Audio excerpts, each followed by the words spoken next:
Դեկտեմբերի վերջին տասնօրյակի մատուցվելիք անակնկալների, դեկտեմբերի 25-ից 20 դրական շրջանի մեկնարկի, նվերների ընտրության, վերածննդի գաղափարի, անունների ճակատագրական դիպվածների և այլ ուշագրավ հարցերի շուրջ ենք զրուցել հայտնի աստղաբան Գայանե Սարգսյանի հետ։ Այո, նախատոնական տրամադրությունները սկսված են,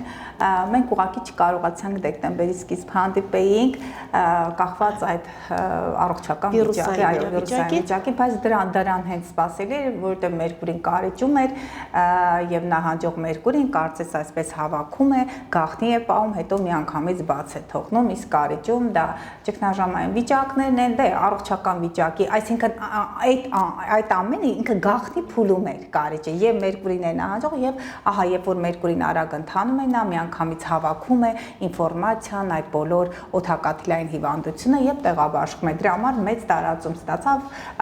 աստղաբանական մեկնաբանումներից մեկը դա է։ Հաջորդ կարևոր այդպես միտումը նոր տարվա նախաշեմից շատ են գրում, թե որ օրերին գնումներ կարող են կատարել։ Ես տարբեր հարթակների խոսում եմ, բայց քանի որ յուրաքանչյուր հարթակն ունի իր լսարանը, այո, որոնց հետ նաև ես ունեմ իմ նախասիրություններ, տարբեր հարթակներ, բայց ընդհանուր նախասիրություններ։ Այսպես, եթե այսօր կհեռարձակվի, այսօր 15-ը եւ 17-ը կարևոր է ֆինանսական ձեռքբերումների համար, հնարավոր է պարգևատրումներ ստանաք, մանավանդ կարիճ, այծեղ ջուր, ձկներ, նրանց համար ավելի բարենպաստ է խեցգետին, կույս եւ այդ կենդանակերպերի համար ցուլեր մի քիչ ուշադիր լինել, եթե ներդրումներ են կատարում, անպայման այդ թղթաբանության մեջ իրենց խանգարող կետերը թող անեն, որտեղ կարիճը ցուլերի հակադարձ կենդանակերպն է, իսկ կարիճը դա պարտքերն են, հանրային գումարներ են եւ այլն։ Համենայն դեպս ֆինանսական հարցերը լուծելու լավագույն ժամանակահատվածն է։ Եթե դուք գործատու եք, պարգևատրումներ կարող եք տալ ձեր աշխատակիցներին, որպեսզի կարիճը դա շատ խորքային էներգիա է, նրանց ի սրտե շնորհակալությունը կարող է հաջողություն բերել ձեզ։ Դեկտեմբերի 17-ին ֆինանսական հարցերը լուծելու համար դեկտեմբերի 23-24 էլեկտրոմոբիլներ, էլեկտրական տեխնիկա, կենցաղային տեխնիկա կարող են գնել գնումների համար, վերջացնեմ, քանի որ թերի մնաց։ Եվ ահա, եւ դեկտեմբերի 30-31 լուսինը ցուլում ֆինանսական պահուստային միջոցները պահել եւ հենց այդ օրը դեկտեմբերի 25-26 եւ դեկտեմբերի 30-31 եւ վերածնդի հետ կապված եւ մեր ապագա պլանները ռեալիզացնելու հետ կապված լավագույն օրերն են։ Այսպես ասեմ, դեկտեմբերի 25-26-ին լուսինը ձկներում է, նվերների մեջ կարող են գերակշռել նախ հոգևոր արժեքները, այդտեղ հոգևոր արժեքներ ներկայացնող նվերներ, դրանք կարան հուշանվերներ լինեն, կարող են իկոնաներ լինել, ինչը կապ է ստեղծում կրոնի հետ, եւ եթե որոշել եք նպատակ գրել 5 կետից բաղկացած նպատակ գրեք եւ այդ 25-26-ին 2 օր, ընդհանրապես 3 օր է գրեք, սա արդեն կատարված վիճակում, սա ունեմ, նա ունեմ, հասել եմ դրան։ Դեկտեմբերի 30-31-ի այդ աղոթքի ժամ, ինքը աղոթք է, 25-26 ավելի շատ աղոթք է, որտեղ լուսինը ձկներում է, երկնային դռներն են բացում, քրիստոնեական այդ ուսմունքն է, այնտեղ բարձր հոգևոր զարգացում ունեցող մարդիկ ավելի մեծ հաջողությունների կհասնեն, ձեր աղոթքները կկատարեն եւ մանավանդ նրանք, ովքեր երեխաներ չունեն, միշտ այդ աղոթքը հնչեցնում եմ, Տեր Աստված, պարգևիր մեզ հոգեպես, ֆիզիկապես մտավոր առողջ երեխա։ Տեր Աստված կամ Աստծո անունը կարող եք տալ կամ Բարձրյալի անունը կարող եք տալ, ներիր մեր գիտակցված, չգիտակցված մեղքերը, ազատիր կարմայի կապանքներից եւ ամենաբարենպաստը այդ աղոթքները ավելի շուտ կհասնեն նրանց մոտ, ովքեր ծնվել են ձկներ, խեցգետին կարիճ, ցուլ, այծեղ ջուր եւ այնտեղ կույս կենդանակերպերի ազդեցության տակ առավել այսպես մոտ կարող է լինել, եթե հավատքը ձեր շատ մեծ է, բոլորի մոտ էլ կհասնի։ Ձեր տանը եթե տատիկ կա, մայր կա, քույր կա այդ կենթանակերպերի ազդեցության տակ ծնված կին էակը, հա, քանի որ ականացի կենթանակերպերում է այդ մեծ տրիգոնը գնում, որը 59-60 տարի մեկ է լինում, աղոթեք եւ կտեսնեք, որ այդ հրաշքը կլինի եւ եթե այդպիսի բան լինի, խնդրում եմ դուք զանգեք կամ իրավունք TV խմբագրություն կամ գրեք մեկնաբանությամբ կամ ինձ զանգեք, որպեսզի մենք արդյունքներ տեսնենք, հրաշալի արդյունքներ են դնում, սա փորձված մեթոդ է։ Ամսի 30-31-ին ֆինանսական բարեկեցության համար կարող եք գնել, սա եմ գնել, սա ունեմ մասնագիտական հաջողությունների եմ հասել, այսպես իրատեսական 5-ից 7 կետ գրեք, այդ ծրարի թղթի վրա է գրում, գեղեցիկ փակեք, դրեք ձեր բարձի տակ։ Սա մոգական հրաշք հնարք չի, սա ուղղակի փորձված մեթոդ է, որը նաև հոգեբանները, քոուչներն են փորձում, որովհետև եթե դու թղթի վրա արդեն կատարված գրում ես քո ենթագիտակցությունը, հետո գալիս է դեպի գիտակցություն, ձգտում է այդ երազանքների, այդ պլանների, այդ նպատակների կատարմանը եւ մարդը ուղիները ավելի հեշտ է փնտրում եւ գտնում։ Այդ ամենը կարող եք 3 օր ասել, առավոտ, ցերեկ, երեկոյան, պահել մի թակուկ փափուկ անկյունում, գեղեցիկ տեղ, որտեղ պարֆյում է, որտեղ գեղեցիկ շուրեն, այն վայրում ձեր տան, որտեղ այն անկյունում, որտեղ դուք դրական էներգիա եք զգում եւ կտեսնեք, որ ձեր երազանքները կատարել են։ Նաեւ այս ամանորի նախաշեմին բոլորը կարծես թե հավատում են հրաշքներին, այդ հրաշքները իրականանալու ցանկությունը, այդ հույսը ել ավելի է, այսպես ասած բոցավառվում, հա, մարդկանց հոգիներում եւ թերևս մեր հետևորդներից խնդրել էին հնչեցնել հետեւյալ հարցը. արդյոք վերածնունդ ասվածը գոյություն ունի, քանի որ շատ հաճախ, հատկապես 44-օրյա պատերազմից հետո, երբ հազարավոր ծնողները ըստ էության կորցրեցին իրենց շատ դեպքերում միակ որդիներին եւ նրանք իրենց որդիներին տեսնում են իրենց հաջորդ երեխայի մեջ, չգիտեմ, ինչ որ հարազատի մեջ, ինչ որ հստակ գծեր են տեսնում եւ նշում, որ այս կերպ մեր երեխան կարծես վերածնվել է, առհասարակ ինչ է խոսում աստղաբանությունը, գոյություն ունի վերածնունդ ասվածը։ Այո, ինձ մոտ շատ են լինում դեպքեր, քանի որ նաև աստղաբանը նաև միտված է էզոտերիկ գիտությունների այդպես ուսումնասիրման, որտեղ կարմայի գաղափարախոսությունը դա համահունչ գնում է արևելյան աստղաբանության հետ, ասեմ սիրելի հետևորդներ, սիրելի հայրենակիցներ, մեր հայկական իրականության մեջ, մեր տարածաշրջանում արևմտյան աստղաբանությունն է աշխատում, ես բազմիցս փորձել եմ, հստակ գիտեմ, եթե այլ տարածաշրջանում աշխատում է արևելյան դա հնդկականն է, ջյոտիշն է, այստեղ չի աշխատում, 23 աստիճան տարբերություն կա, մոլորակները իրեն 23 աստիճան տարբերությամբ այլ դիրքերում, եթե միտեղ արևը 1 աստիճան է ցուլում, ըստ արևելյան աստղաբանության նա 23 աստիճան տեղաշարժված է, ուստի եթե տարբերություն, եթե դուք փորձեք այդպես կառուցել աստղաբանական քարտեզը, ես ձեզ հստակ եմ ասում, ես ձեզ 99% այսպես կարող եմ պնդել, որ մեր տարածաշրջանին հարիր է արևմտյան աստղաբանություն, որովհետև հենց մեր տարածաշրջանում զարգացող եւ այդ ժամանակահատվածում բնակվող ապրող կենդանիներն են խոյ, ցուր, խեցգետին, առյուծ, կարիճ, ձկներ, աղեղնավորի ձիու այդ վերևը կենտավր է, վերևը մարդկային է ձիու այդ ամբողջ մարմինը, այդ ջուրների այծ եւ ձկներ, հա, դրա համար առավել մեր էներգետիկ դաշտին այն համընկնում է արևմտյան աստղաբանությունը։ Արևելյան աստղաբանությունը կարմայի տեսությունը ավելի խորքային է ընդունում, այնտեղ ասել են, որ բուդդիստական կամ այնտեղ հուդայականությունը եւ բուդայականությունը այդ երկու կրոններում բարձրաստիճան, օրինակ բոլոր լամաները, նրանք անպայման աստղաբանություն պետք է իմանան, որովհետև ըստ այդ փիլիսոփայության, ինչը ես ընդունում եմ այդ փիլիսոփայությունն, նաև ընդունում եմ ռեինկարնացիայի գաղափարախոսություն, որովհետև վերջերս շատ փորձեր են եղել, շատ հարցեր են եղել այդ փորձերի եւ հարցերի, գիտեք ոնց, դեռևս գիտականորեն այդ փաստը ապացուցված չէ, բայց մեր փորձերի եւ փորձառությունների հիման վրա մենք հանգում ենք այն եզրակացություն, որ այո նախորդ կյանքերը կան, ինձ մոտ եղել է դեպք, երբ որ տատիկը եկել է, մայրը եկել է, ասել է տղաս վաղուց չկա, քարտեզում ցույց էր տալիս, որ այդ տղան երեխա պետք է ունենա, 37 տարեկանում այդ կարմիկ ժամանակահատվածում յուրաքանչյուր 18-19 տարի մեկ է, նրա տղան հեռացել էր կյանքից, բայց քարտեզում ցույց տվեց, այո, աստղաբանական քարտեզը ցույց է տալիս, որ երեխա կա, որը կրում է իր անունը եւ այդ հնարավոր է, որ նրա հոգին վերածնվել այդ երեխայի մեջ։ Այդ կինը ապշած էր ուղակի իրենց բարեկամի թորնիկներ, որը նաև ընթացքում որոշել են, որ պետք է դնեն երեխային, ֆիզիկապես եւ մարմիններն էր շատ նման եւ անուններ կրում։ Մի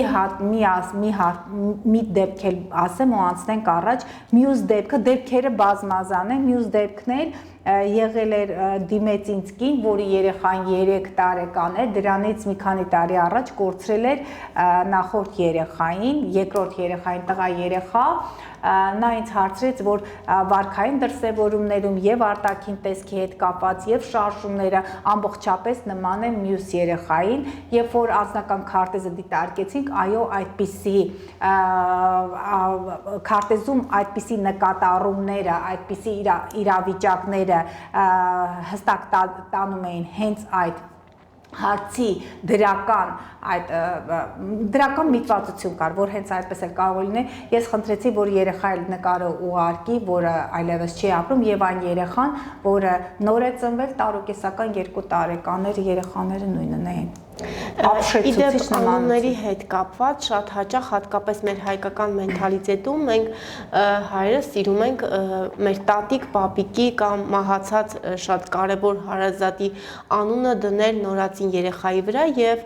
կա տարածված տեսակետ, որ ում անունը որ դնում են, այդ երեխան, դեռ նոր ծնված երեխան վերցնում է իր ճակատագիրը։ Ինչ է ասում այս մասով աստղաբանությունը։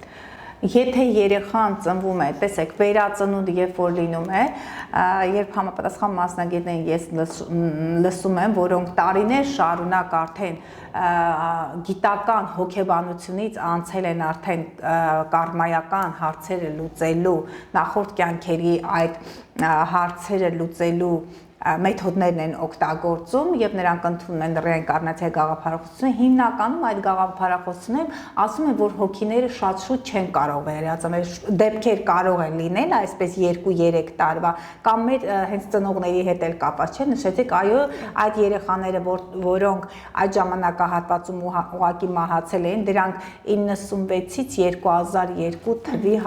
ծնվածներն էին, ոնց որքան գիտեմ, նրանք հատուկ ծրագրով եկել էին, կարճ ծրագրով եկել էին, պետք է գնային, նրանցից որոշների մոտ հնարավոր է, որ հենց այդ հոգին կրկին վերածնվի։ Հաջորդ հարցը որն էր, որը տվեցիք, անունների հետ կապված։ Անունները, այո, անունները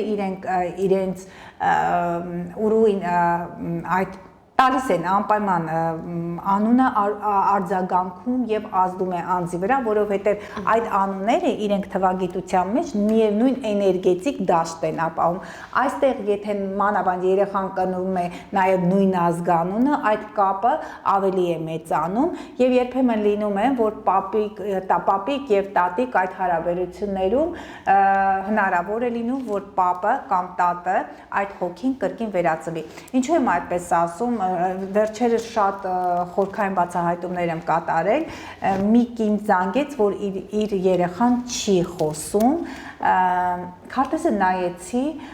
խոսքի խանգարումներ առանձնապես չնկատեցի ես, բայց որովհետև աուտիզմի կամ հոգեխոսքային խանգարման, այդ զարգացման խանգարման համար հատուկ մոլորակային դիրքեր կան, այդտեղ ես նկատեցի, որ երեխան այդ ախտանիշները, համախտանիշները չունի, բայց քարտեզը հուշում տվեց ինձ, որ տատիկի հետ կապված, մահացած տատիկի հետ կապված ինչ որ միջադեպ կար, այդ կնոջը հարցեցի, ինչ խնդի, ինչ հարց կա, ինչ կապ եք տեսնում դուք ձեր տատիկի եւ ձեր երեխայի միջև, երեխան տարուկես 2, չէ, տարուկես չէր, արդեն 4-5 տարեկան էր եւ խոսքի խանգարման խնդիրներ կար, որը ոչ մի կերպ չէին կարողանում ախտորոշումները կա, բայց մարդը այլ բացատրություն էր ցանկանում եւ ես նկատեցի, որ հարցեցի ինչ է եղել եւ նա հիշեց մի միջադեպ եւ արդեն երեխայով հղի է լինում, նրա տատիկը գալիս է երազին, ասում է, որ ես գալու եմ, քանի որ տատիկի հետ նախկինում այդ հարաբերությունները չէ եղել, իսկ իր մոտ Լուսինը այդտեղ ջուրում էր Սատուրնի հետ իջնող հանգույցի հետ, արդեն աստղաբանություն հասկացողները կիմանար, որ նա չէր ընդունում տատիկի այդ դերը, տատիկի այո, դերակատարումը հենց այս կյանքում երեխայի քարտեզում է, այդպես երբ Նեպտուն եւ Սև Լուսինը ձկներում այդ կապը ես նկատել եմ, նկատեցի նա ասեց, որ տատիկը եկավ, ես այդքան բարեհամբույր չէի, երազի հաջորդ օրն էլ տատը գալիս է, կրկին ասում է ես գալու եմ, ու բոլորին ասում է, որ ես գալու եմ, հստակորեն նշում, որ այդ օրը պետք է գա, ինքը հասկանում է, որ երեխան ըստ երևույթին տատիկի հոգու մարմնավորումն է, հիմա տատիկը իրենից խռոված է, որտեղ առանձնապես ախտանիշներ չկան, ասեց ինքը այսպես կարծես ռուսերեն է ասում, կապրիզ է անում, եթե կցանկանա կխոսա, մենք հասկացանք, որ տատիկի հոգու հետ, ինքը տատիկի հետ չլուծված հարցեր կար, այո։ Իր համար շոկ էր, ինձ համար էլ էր շոկ, որ մենք բացահայտեցինք, արդեն մնացած մասնագետներին խորքային այդ հարցեր երազի մեջ կամ երևի պետք է գնար գերեզման, տատիկին ինչ-որ քաղցր տաներ, ասեր, որ ես նշեցի, ասի տարբերակներից մեկը սա է, որ դու գնաս գերեզման, ասես, որ բարով ես եկել, արի իրար հետ հաշխամերաշ ապրենք, այս մեզ տրված կյանքը գեղեցիկ ու յուրաքանչյուրս մեր գործը անենք եւ հեռանանք։ Իմ կողմից այդ լուծումը տրվեց, կամ կարող էր գնալ եկեղեցի, աղոթեր, ինձ թվում է, որ հենց դա եւ բնավորությամբ շատ նման է իր տատիկին այդ կնոջ։ Իդեպ կրկին ժողովրդի մեջ տարածված մի դիտարկում կա, կարծրատիպ կա, որ օրինակ երբ նայում են երկնքից մի աստղ է ընկնում, ասում են մի աստղ ընկավ, մյուսը ծնվեց։ Իսկ սա ինչ է։ Հնարավոր է, որ մեկը գնում է, մյուսը գալիս է։ Ունենք մեր աստղը։ Յուրաքանչյուրս ունենք մեր, ամեն մարդու մոտ այդ աստղը չի ընկնում, ընկնում է այն անձի մոտ, որը պետք է այդ ամենը տեսնի։ Հիմնականում ասում են, որ հոգիները վերածնվում են 100 տարի մեկ, որտեղ այդ հոգիների խումբը, դրանք բարեկամական հոգիներ են, շատ քիչ եմ այդ հարցերի մասին խոսում, բայց վերջերս շատ կարևոր ուսումնասիրություններ, արդեն սա տեսակետ է, սա կարծրատիպ չի, ինձ մոտ հստակ ուսումնասիրությունների արդյունքում ստացված այդ հայեցակարգերն են, այդ հոգիները ծնվում են մի 100 տարի մեկ, որտեղ այդ խումբը պետք է ծնվի հարազատ հոգիներ, ամուսին, կին, հայր, մայր, երեխաներ եւ սիրելի երեխաներ ձեր ծնողներին մի դատեք, որովհետև այն ծրագիրը, որ մենք վերցրել եկել ենք այդ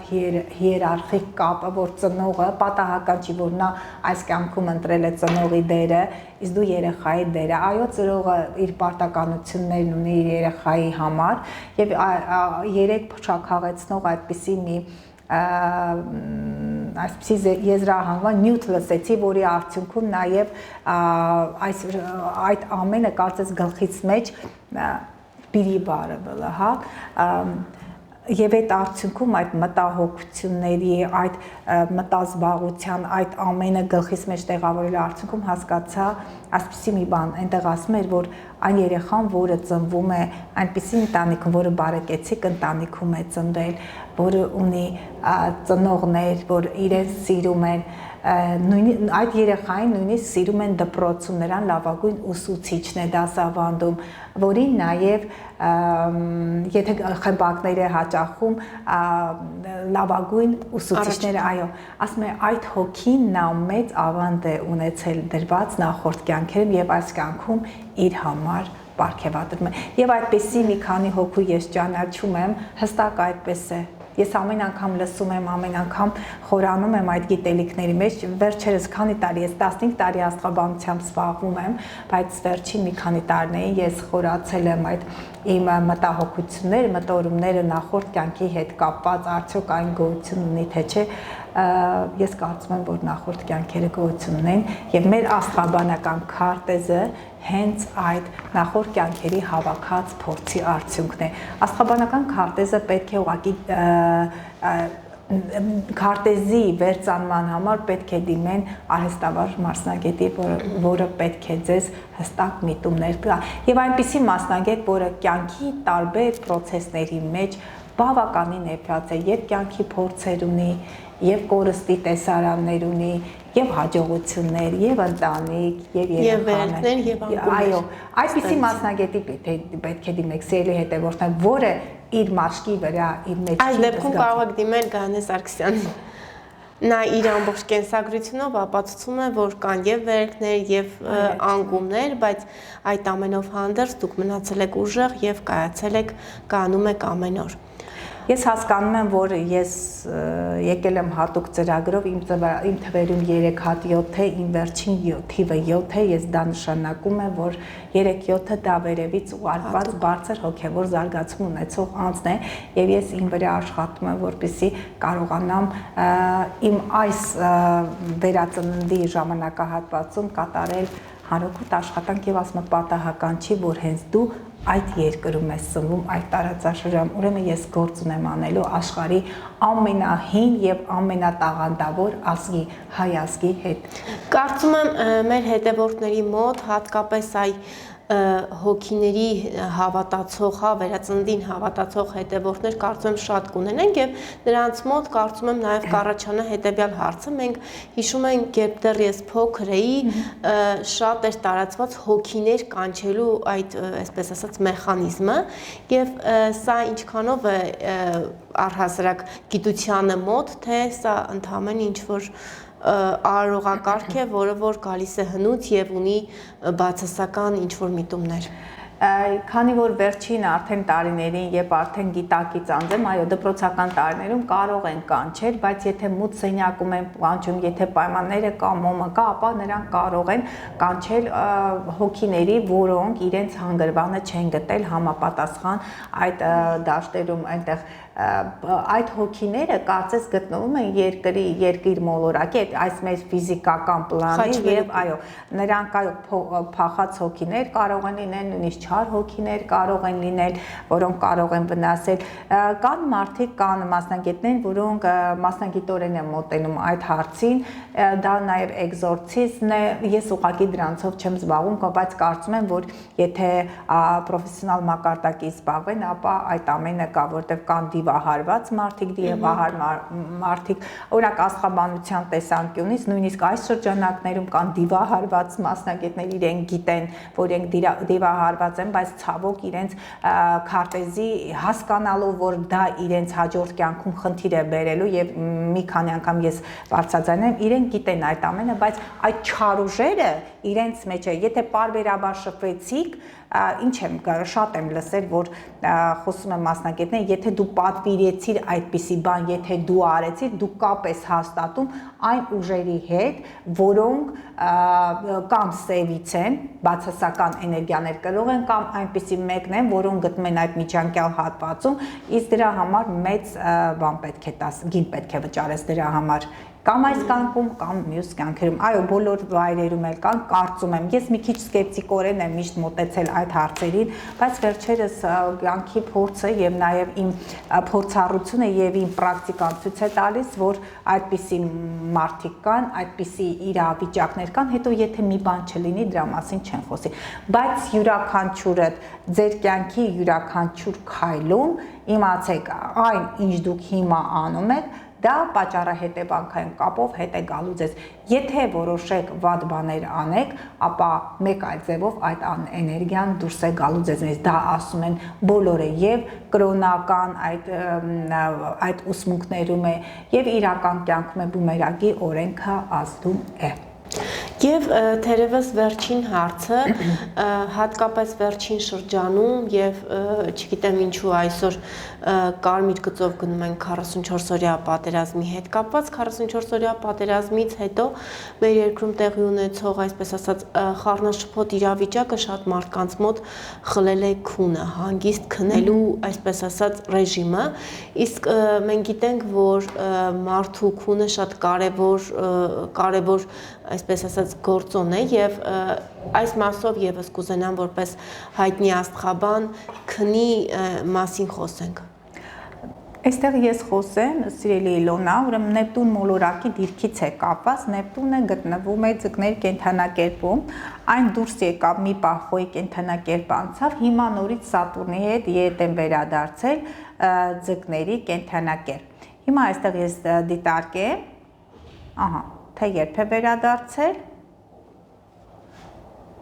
Նեպտունը փաստորեն Խոյում է գտնվում 25 թվականի հոկտեմբերի 22-ից, այն 26 թվականի հունվարի 26-ից մինչև 2038 թիվ մայիսի 22 գտնվելու է արդեն Խոյի կենդանակերպում, բայց վերջին տարիների 1 տասնյակից ավել արդեն այս տարիներին Նեպտունը ձկներում էր եւ նաեւ Սատուրնը 2023 թվականի մարտի 7-ի մոտական կայքում անցավ ձկներ, այս 2.5 տարին խաթարվել էր զգայուն մարդկանց քունը, հոգեսոմատիկ հիվանդություններ, հոգեսոմատիկայի հետ կապված հիվանդություններն են սրվել, նաև այդ ամենը ենթադրում էր քնի խանգարում։ Ի վերջո 26 թվականի հունվարի 26-ից տեսնում եք թվերը կրկնվում են, Նեպտունը կանցնի Խոյ, Սատուրնն էլ արդեն 2026 թվականի փետրվարի 14-ից կանցնի Խոյ, կամաց կսկսի կարգավորվել մարդկանց քունը։ Նրանք, ովքեր ջրի տարերքի ազդեցության տակ են, ձկներ, խեցգետին կարիճ, այդ քնի հետ կապված խաթարումները, խանգարումները նրանց մոտ էր, եւ իմիջիալոց սիրելի հետևորդներ, սիրելի հայրենակիցներ, ցանկալի է որ դուք առավոտյան շուտ արթնանաք։ Եթե դուք առավոտյան 6-ին 7-ին եք արթնանում, մի քանի օր դուք կարողանաք ուղղակի ձեզ հավաքել ձեր ուժերը, ռեսուրսները, շուտ արթնանաք, ապա կամաց կսկսեք շուտ քնել։ Եվ եթե քնեք շուտ 10-ի մոտակայքում երեկոյան դժվար կլինի, իսկ 11-ի մոտակայքում 23:00-ից մինչև 22:00-ից մինչև գիշերը 2-3 մելատոնին հորմոնն է արտադրվում։ Եթե շուտ պարկեք, շուտ քնեք, ապա դա մելատոնին հորմոնը ուժերը վերականգնելու շատ ռեսուրս է, երջանկության չէ, առողջության հորմոնն է, նա ռեսուրսներն է վերականգնում, նա ուժն է վերականգնում, մարդու ակտիվությունն է, էներգիան է վերականգնում։ Ի վերջո երեկոյան պետք է ուղղակի շուտ քնեք, բայց ասում եմ այդ խնդիրներից ի վերջո ազատվելու եք 26 թվականի հունվար եւ փետրվար ամիսներին։ Այնտեղ Նեպտունը եւ Սատուրնը կանցնեն Խոյ, կսկսեն Խոյերին խանգարել, որոշները կդառնան ավելի քնկոտ, որոշները կդառնան ավելի զգուշ, իսկ որոշները ովքեր կկորցնեն իրենց ինքնա տիրապետումը Նեպտունի միջոցով վարդագույն ակնոցներ կհագնեն, Սատուրնը նրանց կբերի կյանք սահմանափակումների միջոցով։ Ի վերջո պետք է ձեր կյանքը կառավարեք, սիրելի Խոյեր, սկսեք համընթաց գնալ տիեզերքեք, պետք է լինեք ավելի կարգապահ, Սատուրնի կարգախոսը կարգապահություն է։